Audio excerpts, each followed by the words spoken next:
ఏ దురాత్మ అయినా మనల్ని ఆ టైపులోనే తీసుకెళ్ళడానికి ట్రై చేసిద్ది.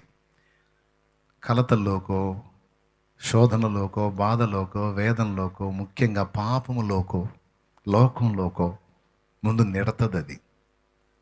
తమ్ముడు, సమస్యల్లోకి, బాధల్లోకి, దిగులు, విచారం, వేదన ఏ రూపంలో నీకు వచ్చినా అది ముందు నెడతది నిన్ను అందులోకి, తప్పుల్లోకి, పాపంలోకి, పొరపాట్లోకి, కలతల్లోకి, కష్టాల్లోకి నేను నెట్టిద్ది. నువ్వు అడుగులు జారేటట్టు నెట్టిద్ది. నెట్టిన తర్వాత శనగపిండి కార్యక్రమం అయిపోయింది. తర్వాత తీసి నూనెలో వేసే ప్రాసెస్ ఉంది, దాన్ని నిరాశ అంటారు.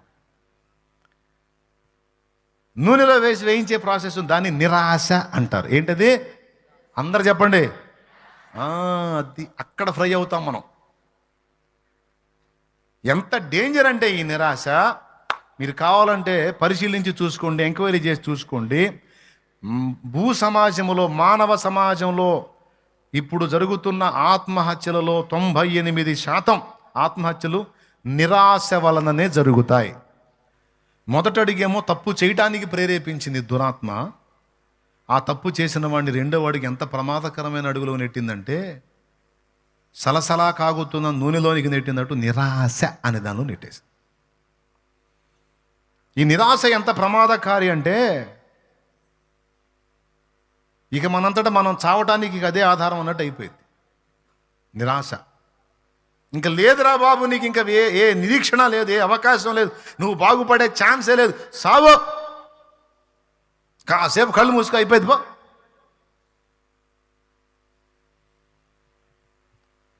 నిన్నెవరు అర్థం చేసుకోరు, నీకెవరు సాయం చేయరు, నిన్నెవరు నిజంగా ప్రేమించరు, నీ వేదన అర్థం చేసుకునే మనుషులే లేరు. అందరూ నిన్ను మోసం చేశారు, అందరూ నిన్ను స్వార్థానికి వాడేశారు, నేను అడ్డం పెట్టుకుని అందరూ పైకి ఎక్కేశారు, నేనేం అధపాతాళాన్ని తొక్కేశారు. లేదు, ఇక నువ్వు వాళ్ళనే మోసపోయావు, వీళ్ళనే మోసపోయావు, ఇంకా బాగుపడతావన్న నిరీక్షణ లేదు, ఇంకా మళ్ళీ లైఫ్ ఉందన్న ఆశ లేదు. ఎలా ఉంటుంది, ఏ విధంగా ఉంటుంది, ఎలా నువ్వు తిప్పుకోగలవు, ఈ అప్పుల్లోంచి ఎలా బయటపడగలవు, ఈ సమస్యల్లోంచి, ఈ వ్యాధిలోంచి, ఈ బాధలోంచి, ఈ కష్టాల్లోంచి, ఈ కన్నీళ్ళలోంచి నువ్వు ఎట్లా బయటపడతావు, నీ కుటుంబం ఎట్లా బయటపడి లేదు.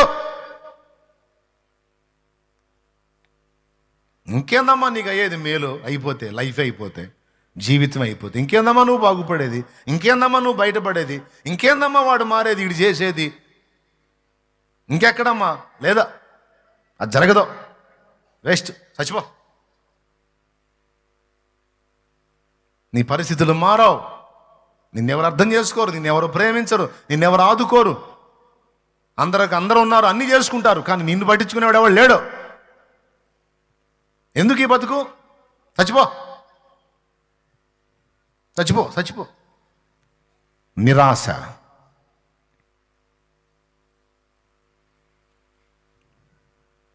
ఎంత డేంజర్ అండి. కావాలంటే ఎంక్వైరీ చేసి చూసుకోండి, మీరు ఆత్మహత్యలు చేసుకున్న వాళ్ళు ఏ కారణం చేత చేసుకున్నారు. ఆశ లేదిక. దానికి నేను బైబిల్ గ్రంథంలో చూసిన పేరు నిలుకనీయని అగాధపు దొంగ ఊబి, ఈ నిరాశ. కానీ క్రీస్తు యేసునందున్న వారికి శుభవార్త. మనుషులు నిన్ను అర్థం చేసుకోకపోయినా, లోకం నిన్ను పట్టించుకోకపోయినా, నిన్ను ప్రేమించేవాడు ఎవడ లేకపోయినా, పలకరించే దిక్కు లేకపోయినా, బయటపడే దారి లేకపోయినా, తరచుగా పడుతూ లెగుస్తూ పాపంలో నెట్టబడుతూ ఉన్నా, గుర్తుపెట్టుకో, నీకు నిరీక్షణ ఉంది, నీకు విడుదల ఉంది, నీకు అవకాశం ఉంది. అది ఆయన రెక్కలలోనే ఉంది, ఆయన పాదాల దగ్గరే ఉంది. సత్యదానికి చేసే సాహసం ఏదో ఆయన పాదాల దగ్గరికి పోవటానికి చేయి. ఆయన పాదాలే పట్టుకో. ఈ జీవితకాలం నిన్ను ఒక కొలిక్కి తేడా, ఈ జీవితకాలం నిన్ను విడిపించడా, ఈ జీవితకాలం నీకు సమస్య పరిష్కారం ఇవ్వడా? అట్లయితే నేరం అయింది నీది కాదు. ఎందుకంటే నువ్వు ఆయన ఆశ్రయించావు. నన్ను ఆశ్రయించి నీకు ఉత్తరం ఇస్తాను అన్నాడు, నువ్వు ఆశ్రయించావు, ఇవ్వలా, కేసు అయిందే, నీది కాదు.